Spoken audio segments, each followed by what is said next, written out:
executions as entertainment. The brutality of ancient justice, 50,000 voices rise in unison, screaming for blood. This is not war. This is not justice. This is entertainment.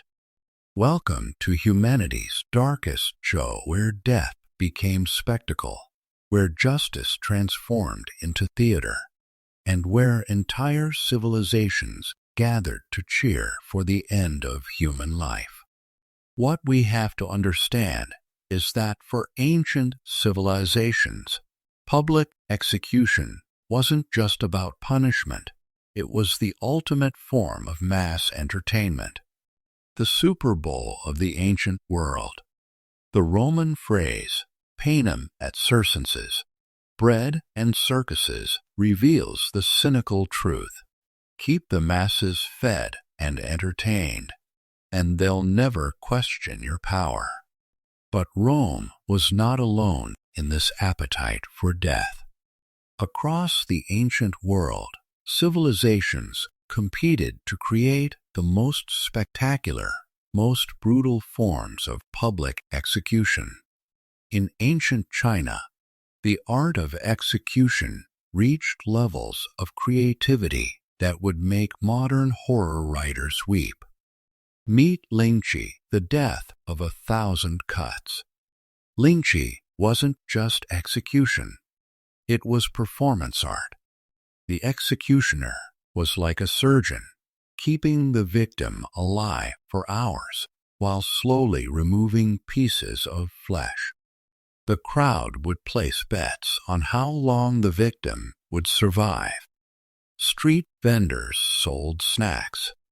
Children played games while adults cheered each cut.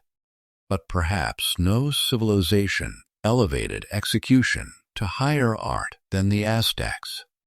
Their ritual sacrifices weren't just entertainment. They were religious festivals that could last for days. For the Aztecs, these weren't executions, they were cosmic events. They believed the universe itself depended on these blood offerings. 20,000 victims could be sacrificed in a single festival.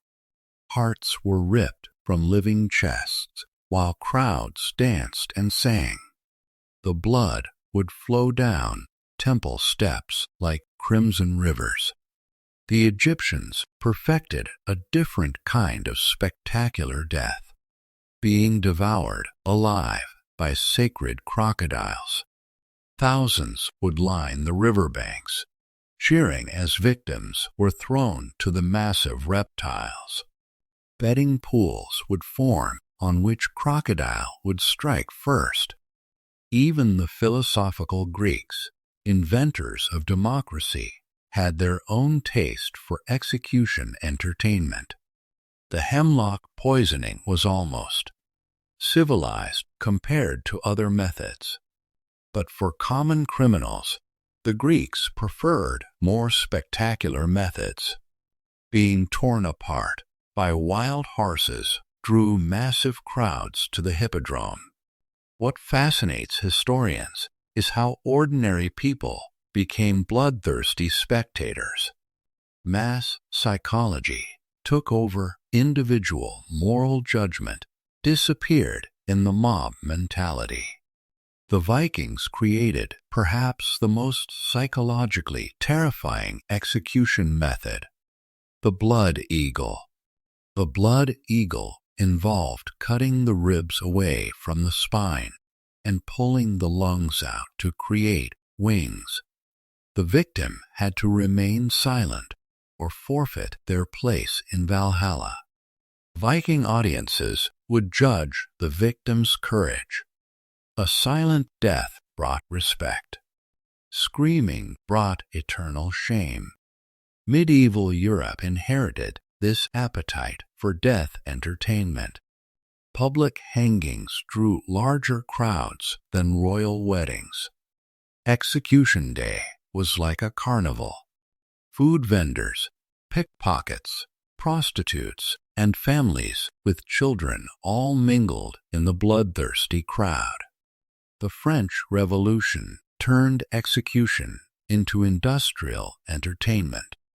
The guillotine promised quick, humane death, but the crowds demanded more blood than ever. During the Terror, crowds would knit while watching executions. They called themselves tricoteuses, the knitting women. Death had become as routine as needlework. Over 17,000 people were guillotined in just 10 months. The crowd's appetite seemed limitless. The Persians created execution methods so elaborate they became legendary. Scaphism, being eaten alive by insects, could last for weeks. The victim would be fed honey and milk until insects came to feast. Flies would lay their eggs in the flesh, and their larvae would devour the person from within. Nobles would host viewing parties, gambling on how long the victim would survive. It was the ultimate dinner theater. In feudal Japan, ritual suicide, seppuku, became a form of performance art, with audiences critiquing the victim's technique and bravery. The audience's reaction was as important as the death itself.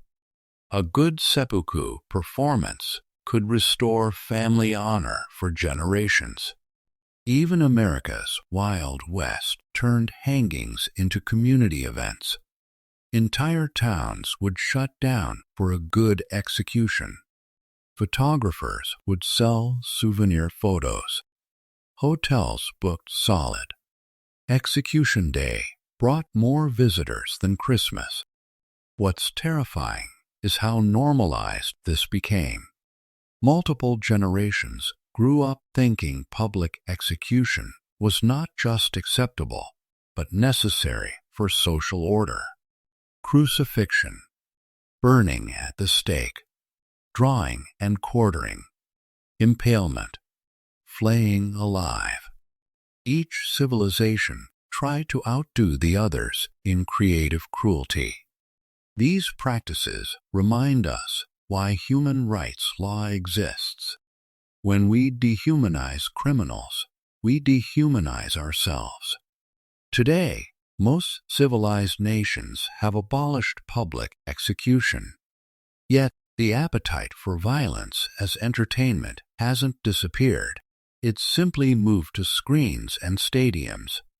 These ancient stones once echoed with screams and cheers.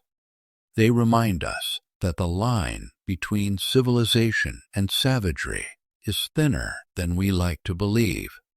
Conclusion: for thousands of years, humanity gathered to watch other humans die. We called it justice. We called it entertainment. We called it necessary. History will judge whether we were right, or whether we were simply monsters wearing the mask of righteousness. Public execution as entertainment was practiced by virtually every ancient civilization. These practices ended not because human nature changed, but because moral progress demanded it. They stand as monuments to humanity's capacity for systematic cruelty, wrapped in the robes of righteousness. These medieval practices were abolished centuries ago, but they serve as reminders of the importance of humane justice and the protection of human dignity. Women bore the greatest burden, often treated as political commodities rather than human beings with their own desires and ambitions. But men also suffered under these systems.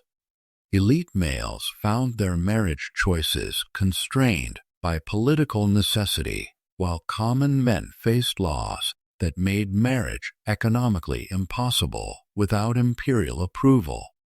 The psychological trauma of these systems rippled through generations, creating cultures where intimate relationships were always secondary to political considerations.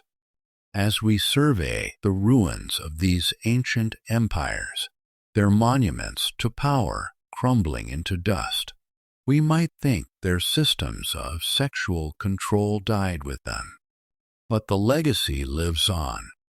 Modern nations still use marriage law to define citizenship, control immigration, and manage social relationships.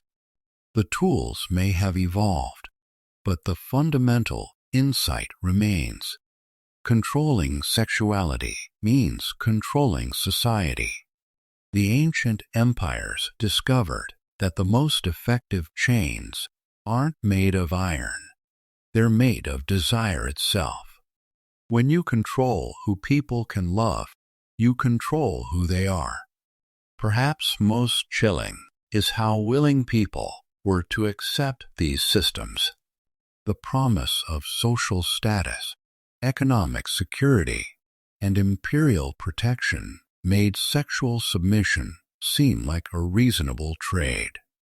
The ancient empires taught us that freedom isn't just about political rights or economic opportunity. It's about the fundamental human right to choose your own intimate relationships without state interference. In the end, the greatest victory of ancient sexual control wasn't military conquest or territorial expansion. It was convincing people that their most intimate choices should serve someone else's ambitions. The empires are gone, but their lesson remains. The price of freedom is eternal vigilance, not just against armies and laws, but against any system that claims the right to control human hearts.